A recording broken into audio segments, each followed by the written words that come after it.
नमस्कार साथियों, हिंदी साहित्य क्लास में सभी प्रिय विद्यार्थियों का बहुत बहुत स्वागत है। बीए पाठ प्रथम वर्ष में हिंदी साहित्य इतिहास में अपने हिंदी का उद्भव और विकास इसके बारे में अध्ययन कर रहे थे। इससे पहले वाली कक्षा में अपन ने हिंदी भाषा जो भाष धातु से बनी है उसके बारे में जाना, भाषा की विशेषता के बारे में जाना, भाषा के प्रकार के बारे में अपन ने जाना, भाषा के मनोवैज्ञानिक सिद्धांत के बारे में अपन ने जाना।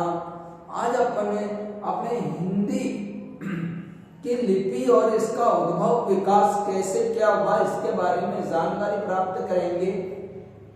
सर्वप्रथम अपने हिंदी भाषा की लिपि की बात करें, फिर इसके उद्भव की बात करते हैं। हिंदी भाषा की लिपि देवनागरी लिपि है, क्योंकि हर एक भाषा की अपनी अपनी लिपि होती है और जो अपनी हिंदी भाषा है उसकी लिपि देवनागरी लिपि है। लिपि का अर्थ चिन्ह या संकेत होता है, क्योंकि किसी भी भाषा के लेखन कार्य के लिए उसकी लिपि की एक सुनिश्चितता होना जरूरी है। तो अपने जो देवनागरी लिपि है वो संस्कृत की भी है, देवनागरी लिपि हिंदी की भी है, देवनागरी लिपि केतकी की भी है, माजनी की भी है। यानी इन भाषाओं में जो प्रयोग में आने वाली लिपि है उस लिपि का नाम देवनागरी लिपि है। यानी देवनागरी लिपि विश्व की सभी लिपियों में सर्वश्रेष्ठ मानी गई है। देवनागरी लिपि के बारे में अलग अलग कथन भी विद्यमान है। बहुत सौ का कहना है देवों के मुख से उच्चारित होने के कारण, देवों के मुख से उच्चारित होने के कारण ये लिपि देवनागरी लिपि कह रहे। बहुत सौ का ये प्रचलन है कि गुजरात के नागर ब्राह्मणों के प्रचलन के कारण, यानी उन्हीं के द्वारा इसका प्रयोग होने के कारण ये लिपि देवनागरी लिपि कहलाई। यानी अलग अलग मत देवनागरी लिपि के अपने को देखने को मिलते हैं। प्राचीन काल में लिपियां अनेक प्रकार की लिपियां प्रचलन में थी। ब्राह्मी लिपि, खरोष्टी लिपि, क्योंकि प्राचीन काल में अलग अलग प्रकार की लिपियां प्रचलन में थी। ब्राह्मी लिपि, खरोष्टी लिपि,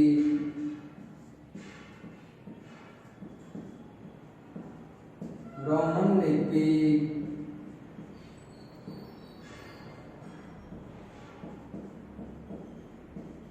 गुरुमुखी लिपि,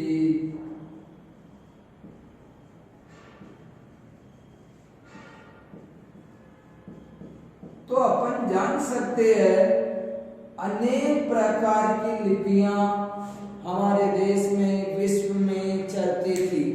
अंग्रेजी की लिपि की बात करें तो अंग्रेजी की लिपि रोमन लिपि है। अब हिंदी की अपनी जो देवनागरी लिपि है ये विश्व की सभी लिपियों से सर्वश्रेष्ठ लिपि भी इसे माना गया है, क्योंकि इस लिपि में एक रूपता है।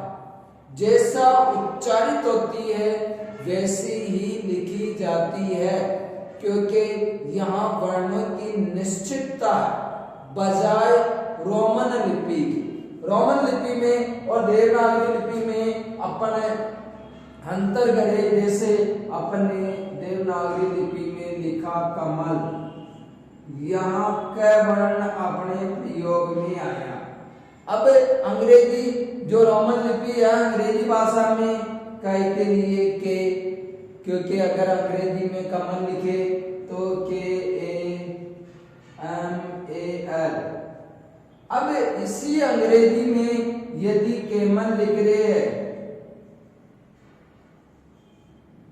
तो अपन देख सकते हैं इसी कह के लिए एक जगह सी का प्रयोग हो रहा है, एक जगह के का प्रयोग हो रहा है। अगर अंग्रेजी में क्यून लिखे रानी के लिए तो इसी कह के लिए आप देख सकते हो क्यू का प्रयोग हो रहा है। अगर अंग्रेजी में केमिस्ट्री लिखे तो इसी कह के लिए CH का प्रयोग हो रहा है, यानी रोमन लिपि में एक रूपता का अभाव है।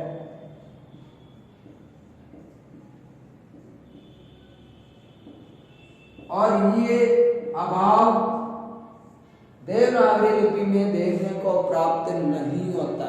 इसीलिए देवनागरी लिपि को विश्व की सभी लिपियों में सर्वश्रेष्ठ लिपि का स्थान दिया गया है। प्राचीन काल से देवनागरी लिपि प्रचलन में चली आ रही। अब इन लिपियों में क्या है, निश्चित चिन्ह संकेत होते हैं। चाहे आप उर्दू लो, चाहे पंजाबी लो, चाहे अंग्रेजी लो, चाहे हिंदी लो। आज अंग्रेजी की बात करते हैं अपन। अंग्रेजी में अपने जितने भी मीनिंग पैसेज आदि पढ़ते हैं उनमें केवल जो 26 वर्ण ABCD की बात करते हैं उन्हीं के द्वारा तो पढ़े हुई है। इसी प्रकार हिंदी में भी अपने देवनागरी लिपि में 52 वर्ण हैं। उन 52 वर्णों के इर्द गिर्द ही पूरी व्याकरण, गद्य, पद्य, साहित्य, काव्य शास्त्र सब उसी के इर्द गिर्द घूमता है। क्योंकि किसी भी भाषा की जानकारी के लिए सर्वप्रथम उसकी लिपि की जानकारी होना अपने को जरूरी है।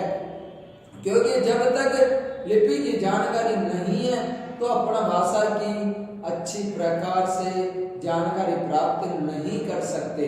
तो अपनी देवनागरी लिपि की जो अपने वार्ता कर रहे हैं, बात कर रहे हैं, देवनागरी लिपि में वर्णों की संख्या 52 है। यानी देवनागरी लिपि में 52 वर्ण होते हैं, ये आपको ध्यान में रखना है। और 52 वर्णों को अपने अक्षर, ध्वनि आदि जो व्याकरण के अंग अन्य नामों से जान सकते हैं। किंतु हिंदी की बात करने लग जाए, ये तो देवनागरी लिपि में 52 वर्णों की बात है। हिंदी में यदि वर्ण देखा जाए तो हिंदी में 44 वर्ण होते हैं। हिंदी में स्वर की बात करें तो 11 स्वर होते हैं। हिंदी में व्यंजनों की बात करें तो 33 व्यंजन होते हैं। किंतु देवनागरी लिपि में अगर हम बात करें तो देवनागरी लिपि में 52 वर्ण होते हैं। आज हम इन 52 वर्णों की जानकारी प्राप्त करते हैं कि ये 52 वर्ण कौन कौन से है, कैसे, और इन्हीं के द्वारा अपनी भाषा का विकास होता है। तो देवनागरी लिपि के 52 वर्ण देखिए आपके सम्मुख।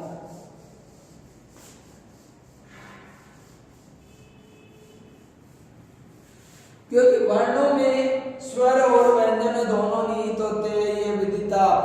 क्योंकि स्वर और व्यंजन दोनों को संयुक्त रूप से अपन वर्ण कह सकते हैं। तो देवनागरी लिपि में जो 52 वर्ण हैं उनमें सर्वप्रथम स्वर आते हैं। देखिए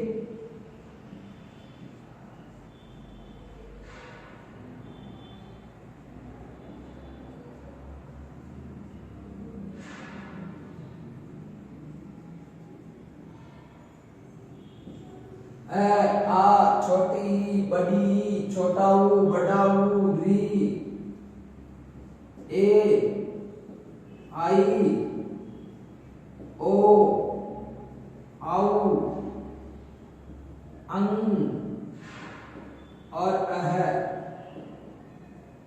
यहां आपको ध्यान में रखना है स्वर तो अपने अह से औ तक की 11 ही होते हैं। से आउ तक जो स्वर है उनकी संख्या 11 है। किंतु देवनागरी लिपि में चिन्ह संकेत चाहे बिंदी भी हो वो भी गिनी जाती है। अंग और अह इन दोनों को अयोगवा कहते हैं। यानी जिनकी गणना योग गिनने में नहीं की जाए, ऐ के ऊपर जो बिंदी है वो अनुस्वार कहलाती है, और ऐ के आगे जो दो बिंदियां हैं वो विसर्ग कहलाते हैं। यानी अनुस्वार और विसर्ग इन दोनों को संयुक्त रूप से अयोगवा कर सकते हैं, और अयोगवा वर्णों की संख्या अपने समूह के 2 होती है और स्वर अपने हिंदी में 11 होते हैं। आगे बात करें व्यंजनों की, देखिए व्यंजन क, ख, ग, घ, अंग, च, छ, ज, झ, इ, ट, ठ, ड, ढ, अण। यह अण तीसरे नंबर वाला होता है। क अंग, इसे अंग कहते हैं। छ छ ज ज इ, ट ठ ड ढ अण। ऐसा नहीं, बहुत सी जगह अपन देखते हैं क ख ग घ अण अण कुछ नहीं भाई, तीनों जगह अण अण थोड़ी आ सकता है। त थ द ध न, प फ ब भ म। यानी ये क से म तक 25 वर्ण व्यंजन होते हैं, जिन्हें अपन स्पर्शी वर्ण भी कह सकते हैं। स्पर्शी वर्ण। अब इसके बाद य, र, ल, व, स, श, ह, अक्षय, तर्र, गे और श्र। इसके बाद ढ और ढ, इनके नीचे ये बिंदी है, इसीलिए ये अलग हो गए। इस बिंदी को नुक्ता कहा जाता है और इन्हें द्विगुण वर्ण कहा जाता है।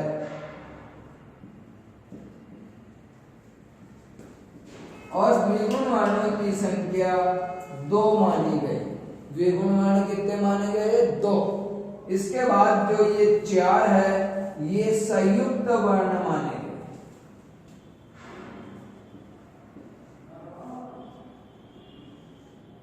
इनके बाद ये स है ये ऊष्म वर्ण है, इनकी संख्या भी 4 मानी गई। यर लव को अंतस्थ कहा जाता है और इनकी भी संख्या 4 मानी गई। कैसे मातक के जो स्पर्शी वर्ण है उनकी संख्या 25 मानी गई।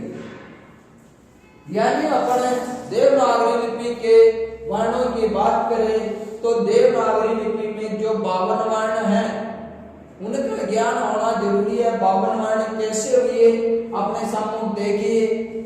ऐसे अब तक स्वर तो है आपके सम्मुख 11। स्वरों की संख्या कितनी हो गई? 11।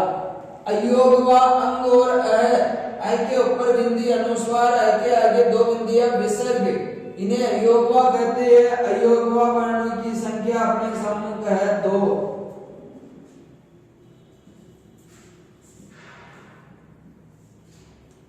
फिर इसके बाद कैसे मातक क च ट त प ये कहलाता है वर्ग, यानी अपनी लाइन का प्रतिनिधित्व करने वाला पहला वर्ण वर्ग कहलाता है। और व्यंजनों में वर्ग 5 होते हैं। 5 वर्ग क छ ट त प, यानी ये कैसे मातक के 25 स्पर्शी व्यंजन। तो स्पर्शी व्यंजनों की संख्या हुई आपके 25। स्पर्शी कितने हो गए भाई? 25।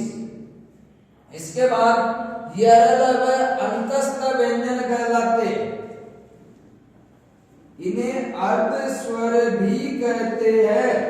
अंतस्थ वर्णों की संख्या 4 और स है। ये स तालव्य, ये स मूर्धन्य, ये स दंते है पहली जिह्वा और इनकी संख्या होती है 4।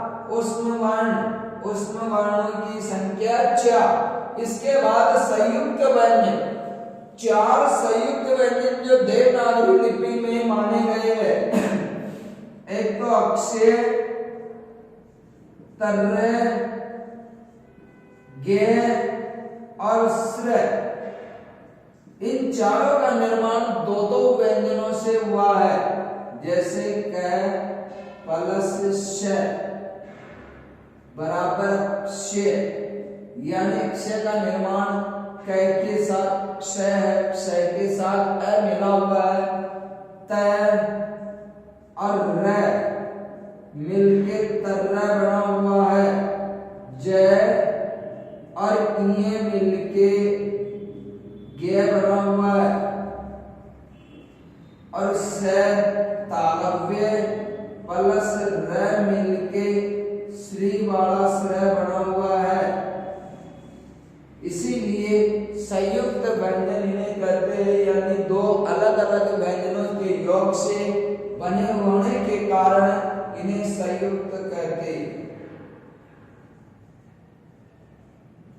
और संयुक्त व्यंजनों की संख्या है 4। इसके बाद ढ और ढ के नीचे जो बिंदी लगी हुई है ये कहलाते हैं नुक्ता, यानी शब्द के ऊपर बिंदी, वर्ण के ऊपर बिंदी अनुस्वार, आगे बिंदी विसर्ग और नीचे जो द्विगुण व्यंजनों में बिंदी का प्रयोग होता है वो बिंदी नुक्ता कहलाती है और इन्हें द्विगुण व्यंजन कहते हैं। इन्हें भी अलग माना जाता है और द्विगुण व्यंजन है आपके 2। और इस प्रकार यदि अपन योग करें 11 और 2 13, 13 और 25 38 और 4 42 और 4 46 और 4 50 और 2 52, यानी देवनागरी लिपि में आपके ये 52 वर्ण हैं। इन 52 वर्णों के अतिरिक्त यदि आपको कोई अन्य वर्ण दिखाई देता है तो आप बता सकते हैं कि सर हमारे को ये और अन्य दिखाई दे रहा है। देवनागरी लिपि में 52 वर्ण, किंतु अपने को ध्यान में रखना है देवनागरी लिपि में अगर पूछा जाए तो 52, किंतु हिंदी में अगर बात करें, हिंदी में 44 वर्ण होते हैं। हिंदी में यदि पूछा जाए 44 हिंदी में, यानी स्वर की बात करें तो स्वरों की संख्या 11 होती है। ध्यान रखना स्वर कितने होते हैं? 11। व्यंजनों की बात करें व्यंजन 33 होते हैं, यानी 33 और 11 स्वर और व्यंजन दोनों को संयुक्त रूप से वर्ण कह सकते हैं। तो हिंदी में वर्ण पूछे तो 44, स्वर पूछे 11, व्यंजन पूछे 33। अब देवनागरी लिपि के 52 वर्ण है और हिंदी में 44 वर्ण है, यानी कौन कौन से ऐसे वर्ण हैं जो हिंदी में नहीं गिने जाते हैं, इसीलिए 44 ही माने जाते हैं। यानी हिंदी में एक तो ये 2 द्विगुण वर्ण की संख्या नहीं काउंट की जाती है, 4 की गणना नहीं की जाती है, 4 और 2 6 और 2 अयोग वार की गणना नहीं की जाती है, 6 और 2 8, यानी 52 में से 2 तो ये निकल गए, कितने बचे? 50। 50 में से 4 ये निकल गए, कितने बचे? 46। 46 में से 2 ये निकल गए, कितने बचे? 44। तो आधार पे हिंदी में 44 ही वर्ण माने गए हैं, हिंदी में स्वर 11 माने गए। ऐसे औ तक ये 11 तो आपके स्वर माने गए। व्यंजन कैसे है तक, पहला व्यंजन क, अंतिम व्यंजन है, यानी क पहला व्यंजन है और है 33वां व्यंजन है, यानी कुल कैसे है तक 33 तो व्यंजन, ऐसे औ तक 11 स्वर और 11 और 33, इन्हें जोड़े 1 3 और 1 4, 3 और 1 4, यानी सीधा साधा गणित है। हिंदी में 1 और 1 11 तो स्वर होते हैं, 3 और 3 33 व्यंजन होते हैं, 4 और 4 44 वर्ण होते हैं। और अगर देवनागरी लिपि की बात करें तो देवनागरी लिपि में 52 वर्ण होते हैं। इन 44 के साथ 4 संयुक्त जोड़ दिए जाते, 2 द्विगुण जोड़ दिए जाते, 2 अयोगवा जोड़ दिए जाते। इस प्रकार 52 वर्ण तो देवनागरी लिपि में और 44 वर्ण हिंदी। वर्ण भाषा की सबसे छोटी अविभाज्य लघुत्तम इकाई को वर्ण कहते हैं, या फिर अपन वर्ण के लिए कह सकते हैं जो मुख से उच्चारित ध्वनियां होती है उनका लिखित रूप ही वर्ण कहलाता है। यानी ध्वनि, वर्ण, अक्षर लगभग बात एक ही होती है, किंतु अपने को बोल दिया जाएगा हिंदी में मौखिक ध्वनियां, लिखित वर्ण, यानी मौखिक अपन मुख से उच्चारित जो करते वो ध्वनि कहलाती है और ध्वनि का उच्चारित रूप ही वर्ण होता है। व्याकरण के 3 अंग वर्ण, शब्द, वाक्य। किंतु अपन साहित्य की ओर चलेंगे तो वहां केवल अपने को देवनागरी लिपि का ज्ञान रखना जरूरी है। इसके बाद अपन हिंदी का उद्भव विकास यानी वैदिक, संस्कृत, लौकिक, पाली, प्राकृत। इससे पहले मैंने आपको आज देवनागरी लिपि के 52 वर्णों का ज्ञान कराया, ये भी ज्ञान होना बहुत जरूरी था। तो आज की कक्षा में अपन ने हिंदी के वर्ण, हिंदी में स्वर कितने होते हैं, व्यंजन कितने होते हैं, वर्ण कितने होते हैं, देवनागरी लिपि में कितने वर्ण होते हैं, कौन कौन से कैसे, वो सारी जानकारी आज की कक्षा में अपन ने देखी। इसी के साथ आज की कक्षा यहीं तक। धन्यवाद।